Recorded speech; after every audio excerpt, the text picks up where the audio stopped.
There are a lot of things I really love about the all-new Tundra. There's some things I don't like, and then there's some things that are just a little bit weird. And in today's video, we're going to talk about 7 quirks of the all-new Tundra.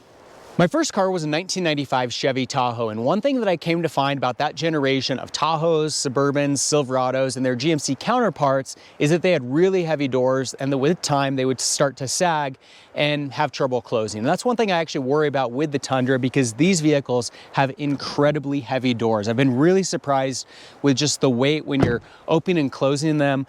Very often when I gently just kind of tap the door closed, it stays ajar. And that's something I haven't experienced on many other vehicles at the level that I have with the Tundra. And that's having tested several hundred vehicles on this channel. Those of you that have the all-new Tundra, let me know if I'm wrong on this one, but it does seem like these doors are incredibly heavy. Can be a little bit obnoxious opening and closing them, but I worry the most about them sagging long term. The next thing is the constant spraying of water on the windshield during a rainstorm. And this one is a little bit odd, but for some reason, because of the way the hood is designed here with these 2 bulges that kind of create a little bit of a low spot in the middle of the hood, when it's really rainy outside, or if it's rained all night and you're driving the car for the first time in the morning, you get a huge amount of water that just kind of sprays up over the grill or the front of the grill here and splashes right on the windshield. It's this constant onslaught of water on the windshield. It gets a little bit annoying.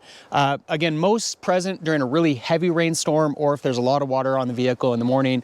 When it's more of a drizzle or kind of a constant rain, I wouldn't say that it's quite as bad, but pretty bad in those other situations. The next item is the automatic braking system. I haven't had to use it in any emergencies just yet, but there have been several other day-to-day situations where it engages anyway, and it's been a little bit obnoxious. Yesterday I was grabbing lunch and I was pulling out of a parking spot, and all of a sudden the system engaged.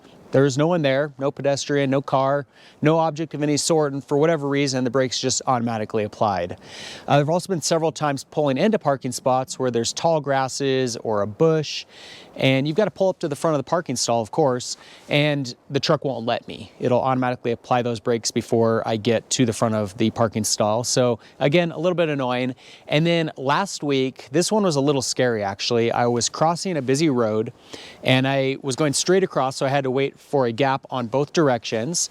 And so the direction coming from my left, car was going by. Before it had completely gone past me, I started to accelerate because I wanted to get a little bit of speed to shoot across the intersection. Well, the automatic braking applied and slowed the truck down halfway into the road, and then I've got a car coming from the other direction that had to apply their brakes before I regained power and was able to continue to cross the road.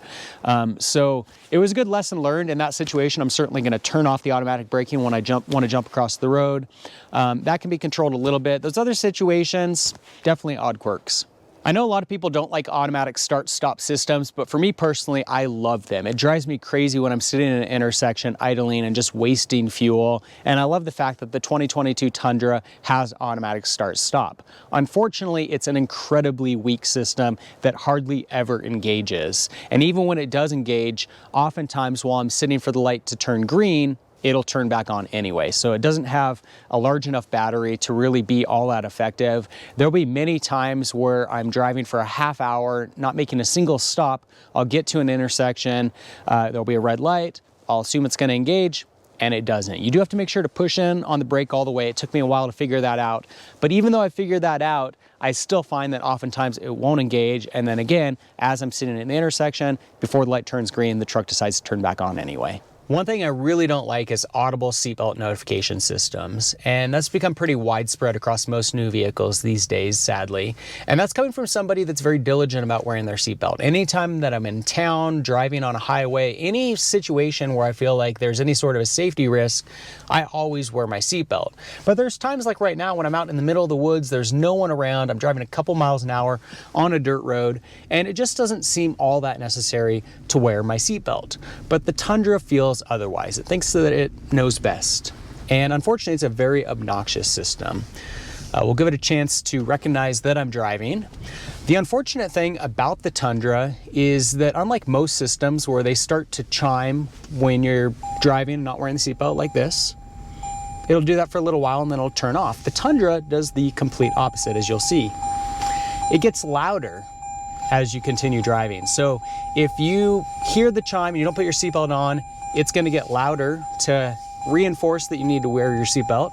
And even if I come to a complete stop, still chimes until I put on my seatbelt for driving 3 miles an hour down a dirt road. The next item is the lane departure warning system, which I found to be very mediocre at best in terms of functionality. It's very inconsistent as to when it works and doesn't work, and I'd say that most of the time it doesn't work. I've driven a lot of other vehicles with these lane departure warning systems, and I've been very impressed with them overall. The Tundra system likewise is very impressive when it works. The problem is that if you happen to be texting or falling asleep or doing something else that you shouldn't be when you're driving, and that's the time that the system chooses not to work, it's not going to do you a lot of good. So there you go. That's a look at 7 odd things or quirks about the all-new 2022 Toyota Tundra. If you guys enjoyed today's video, make sure to give it a thumbs up. And for more videos of the all-new Tundra, be sure to subscribe. In the meantime, thanks for watching.